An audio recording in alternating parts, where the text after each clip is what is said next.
In this next segment, you will see Insu delivering her end-of-session feedback to the family. Because she believes that she has important things to say to the family, she gives her feedback with conviction. Notice the family's reactions.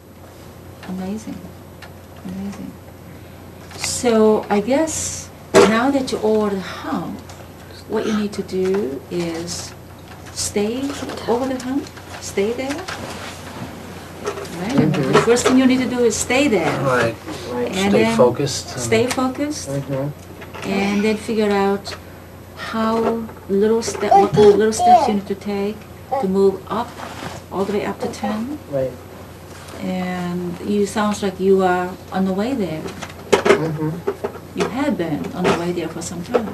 The house hunting is the next one. I mean, we left in a big hurry. We were thrown out when the kids were given back to me. With him in the House of Correction, the kids were given back to me. Good. Okay, so what I would like you to keep in mind between now and next time we meet is I would like the two of you to pay special attention to what each of you do to stay over the hump and then gradually move up to 10. That's the first part. The second part is pay attention to what the other person is doing to stay over the hump. What the children are doing, what each of your children are doing to stay over the hump. Pay attention to those. Okay, and keep track of little things each one of you, all of you, each one of your family is doing. And then when we come back, when we get together again, we'll discuss that. Okay? All right. Easy enough? Yeah, Okay. but something we've never been told to focus on. Okay. What each one's doing to stay on top. Instead of being told to focus on what each one's downfall was and what to work on. It's different to be told to focus on everybody's good things. Good things. We have something else for you to watch, which ties into this whole matter of working with clients around the miracle question. Something interesting and unique was done after Insu interviewed the family and gave them her feedback. This was that Steve DeShazer, who was one of the developers of solution-focused therapy, went in and talked to the parents about how they experienced the interview, and especially what it was like for them to be asked the miracle question. Yes, and this is very, very interesting that we rarely, if ever, ask clients about their reaction to the interview itself. Mm-hmm. And I think we are increasingly finding how helpful that is for us to learn from them about what's been useful, what they found useful, and what they found not so useful. Mm-hmm. So I think that we are also finding in this process that clients have something very important to say. Yeah. Yeah. How was this different? Can you tell me some more about that? No. It was unique in that the questions they asked weren't, first off, it wasn't all focused on the background and what we can do to rebuild it. Mm-hmm. It was focused, there was a little more focus put on what it'd be like if it was over. Mm-hmm. And for me, that's unique. I've been with psychologists and psychiatrists and social workers and counselors, you name it, you know, and I've been through it. It was the first time I've been asked, what would it be like if a miracle happened tonight and it was all in the past and you're basically starting fresh tomorrow, mm-hmm. knowing it all happened. Right. But it's no longer there. That was unique for me. Mm-hmm. A lot different. I mean, when these kids acted so much different today than they've ever acted in a counseling session because they were allowed to bring their toys. They were allowed to eat a cookie. If their face got dirty from eating a cookie, it wasn't like we had to worry, we had to panic. I mean, we were more allowed to be exactly like we are ourselves. Okay, so this is somewhat like they might have behaved if they were all in the same room at home for an hour. Right. Right, without anybody there. I mean, Without anytime, anybody right, there. without anybody there. Mhm. If we were, you know, if we did get this time at home with them, yeah. Made you feel a little more at home, so to Right, speak. exactly. It Where, wasn't all, well, the kids are gonna have to sit down and be quiet so we can get through this, that type of thing. or these things Be like yourself these and- kids have been through enough to begin with, and or we'll have a social worker come over. And one time they brought a big drawing board with big yes. pieces of papers, and these kids are told to draw their family and in what order, and they judge these kids and try to judge what's going on in their mind, and sometimes they totally take it wrong. I mean, these kids Sure. love everybody, and they judge by a picture instead of just watching these kids normally, you know, and letting these kids be themselves. I mean, my kids acted more like brothers and sisters here today than I think any social worker's ever seen them. Uh-huh, okay, good. Okay, that's clear. And so you were saying that this question about this miracle was something new for you. Was it your answer new for Actually- you? It was very new, as a matter of fact. I can't even put it into words what it'd be like, because it's not something I've ever experienced before. Right. You know what I mean? Right. Mm-hmm. So what it's going to do now is make me think about, I'm going to find myself thinking about, well, it's just, you know, something might go wrong, or social services might stop over, and I'll find myself thinking, well, what if they weren't here? You know, what if they weren't here? What if this was all over? You know, it's an interesting concept. Yeah, it was very different. I mean, Let's see. Okay, the picture of how you all would be if it was when it's all over is not something you've been able to imagine at all. No, it's No, nothing we're actually. accustomed to, because No. we've been no, and in no their one, grasp, so to speak, since and it doesn't. Day It's one. never been a question asked. It's all. I mean, there's been questions like, what are our goals? You know, what are our long-term goals? What are our short-term goals? But that question itself was unique. Was what if you woke up tomorrow and it was all just I was gone? in the elevator. To just actually sit back now and think, what if it was? Yeah. You know, what if it was? I mean, you know, it's never ever seemed like anybody's ever wanted to put that picture into our future. It's always, well, what do you want to do? We'll work on this long-term goal for this long. We'll work on that for now.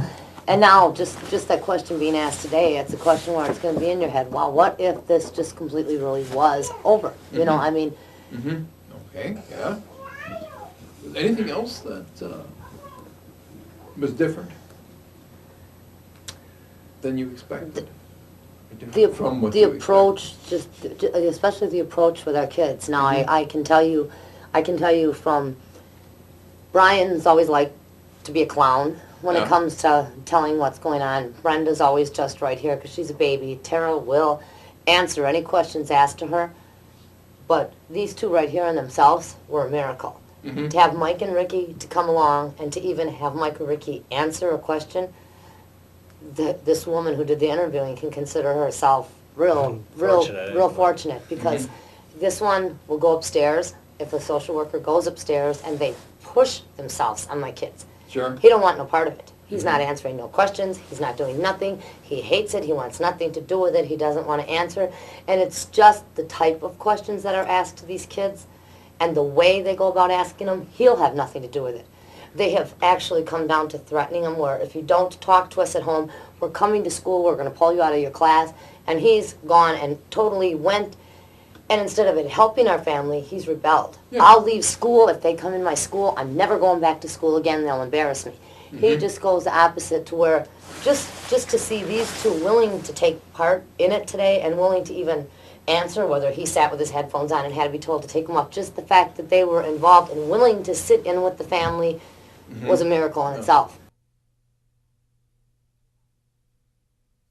Insu, the family listened so carefully to your They feedback. were really focused on it, just their whole body and their whole being was paying attention to Yes. what they were hearing. Yeah.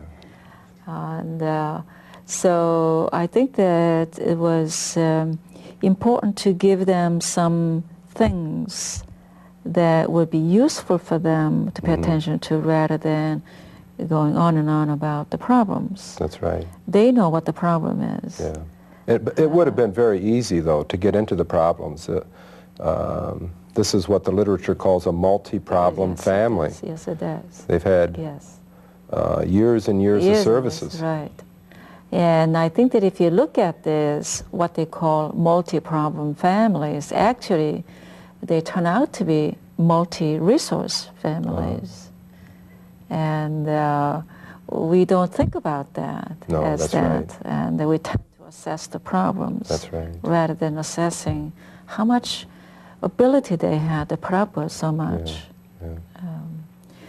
And so I think that it comes down to then finding out what client wants, what client is able to do, and what kind of client resources there are, both within themselves or in their environment. Okay. And get back into figuring out what might be the first step. Sure. Then go from there. Yeah.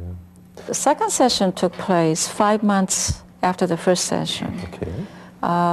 You may wonder why so long. The reason for that is the social service is already supervising, making sure that children are safe since they've been returned to the parents. So social service is in the system already. The father has finished his work release program, so he is also meeting with a probation officer. Okay. So there are already many systems in the system, in this family. So I really felt there was no reason for me to see them any more often, because at this point, the important issue is the safety of the children and the parents. And as you will see, the parents are doing, and the family is doing much, much better than when you first met them in the first meeting. Okay, okay. So, you are about to see a second session with this family who said in their first session that they were over the hump in creating the kind of family that they wanted, but also said that they had plenty of work to do yet. All later sessions in solution-focused interviewing begin the same way, with the practitioner asking, "What's better since the last time that we met?" The reason for beginning this way is that life involves both problem times and better times. But the better times are more valuable for building solutions. So why not start with what is most valuable? In the professional literature, better times are called exceptions. Exceptions are times in clients' lives when their problems could have occurred but did not, or if they occurred, were less severe or less painful. When the interviewer starts out asking what's better, she is exploring for the client's perception of exceptions. At a minimum, there are two parts to exception exploration. First, finding out whether or not exceptions exist in the mind of the client. Often clients start out saying, "I don't know," but with some gentle persistence and additional questioning by the interviewer, the client starts to identify some. When a client identifies an exception, it is important for the interviewer to get details about it. When did it happen? Exactly what happened? Who was there when it happened? And so forth. Exceptions are possible successes, so it's important to get a detailed description of the exception. Second, once the interviewer has gotten a description, it is important to explore how the exception happened. In other words, who did what to make the exception happen. Sometimes clients cannot describe how an exception happened. They talk about it as though the exception was a random, surprise event. At other times, they can describe step by step who did what to make it happen. The more they can describe how it happened, especially when they can describe a role for themselves in making it happen, the more potentially useful the exception may be for building a solution to their problems.